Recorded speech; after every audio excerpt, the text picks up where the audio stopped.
इस IAS officer की कहानी अगर सुन ली तो हैरान रह जाओगे। तो रिंकू राही अलीगढ़ के एक मिडिल क्लास फैमिली से आते हैं। पहले एनआईटी से बीटेक की, फिर गेट क्लियर किया, लेकिन उसे छोड़ सिविल सर्विसेज की तैयारी करने लगे और यूपीपीसीएस क्लियर कर लिया। फिर 2008 में उन्हें डिस्ट्रिक्ट वेलफेयर ऑफिसर बनाया गया और उन्होंने कई इरेगुलरिटीज नोटिस की और इन घपलों को देख वो इसकी इंक्वायरी करने लगे और 83 करोड़ का स्कैम सामने ले आए, जिसमें डिपार्टमेंट के टॉप ऑफिशियल्स शामिल थे। अब एक दिन रिंकू अपने रेसिडेंस के पास बैडमिंटन खेल रहे थे कि अचानक कुछ लोग बाइक पर आए और उन पर अंधाधुंध गोलियां चला दी, जिससे उनका जॉ और एक आंख खराब हो गई। अटैक की इंक्वायरी में सामने आया कि डिपार्टमेंट के लोगों ने ही ये करवाया था और समाजवादी पार्टी के एक नेता का भी नाम आया। डिपार्टमेंट के लोग घपले की इंक्वायरी से परेशान थे और सपा नेता एक ग्रांट के पैसे को लेकर। लेकिन राही इतने बड़े अटैक और पार्शली डिसेबल्ड हो जाने के बावजूद ड्यूटी पर वापस आ गए। लेकिन इतना सब हो जाने के बाद भी जब सरकार ने इन घपलों पर कोई एक्शन नहीं लिया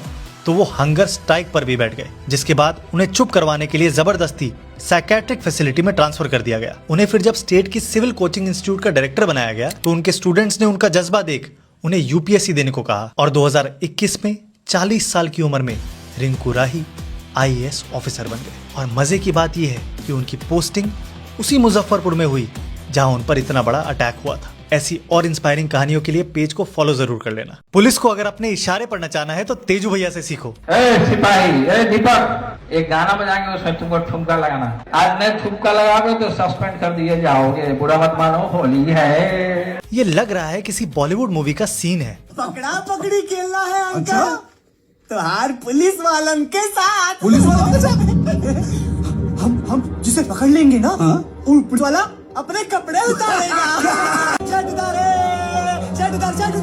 कुछ कीजिए सर।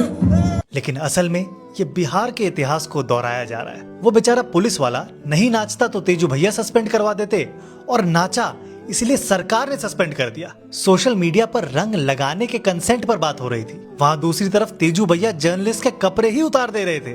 फिर इस सब से मन नहीं भरा तो स्कूटी पर हुड़दंग मचाने निकल गए। और ध्यान रहे, अभी ये आदमी ऑपोजिशन में है। ये सब देख के क्लियरली लग रहा है कि बिहार में जंगल राज पार्ट 2 लोड हो रहा है। बिहार के लोगों को मेरी तरफ से शुभकामनाएं। जी, एक स्कूल के 40 बच्चों ने अपना हाथ काट लिया सिर्फ 10 रुपए जीतने के लिए। हमारे गुजरात के अमरेली जिले में एक प्राइमरी स्कूल है। वहाँ पर एक 7th स्टैंडर्ड का लड़का जिसे वीडियो गेम खेलने की लत है, उसने अपनी क्लास के बाकी लड़कों को बोल दिया कि जो भी अपने हाथ पे पेंसिल शार्पनर का ब्लेड घुमाएगा उसे 10 रुपए मिलेंगे। अब 10 रुपए जीतने के लिए वहाँ पर यह बात फैल गई और करीब 40 लड़कों ने पेंसिल शार्पनर से ब्लेड निकालकर अपने हाथ भी काट लिए। जब ये बात स्कूल वालों को पता चली तो उन्होंने 7-8 दिन तक तो किसी को पता नहीं चलने दिया। यहाँ तक कि पेरेंट्स को बोल दिया कि भैया खेलते खेलते इनके हाथ कट गए। अब वैसे भी हमारे देश में स्कूल वाले और पॉलिटिशियन बात छुपाने में एक दूसरे से कंपटीशन करते हैं। अब जब किसी पेरेंट ने जाके पुलिस में कंप्लेंट कर दी, उसके बाद बात बढ़ी तो प्रिंसिपल ने सारे पेरेंट्स को बुलवाया और बच्चों से लिखवाया कि ये उनकी गलती है। अब देख रहे हो, हमारे देश में बच्चों को ब्रेन वॉश करना जितना आसान है उतना ही मुश्किल होता है स्कूल वालों से सच निकलवाना।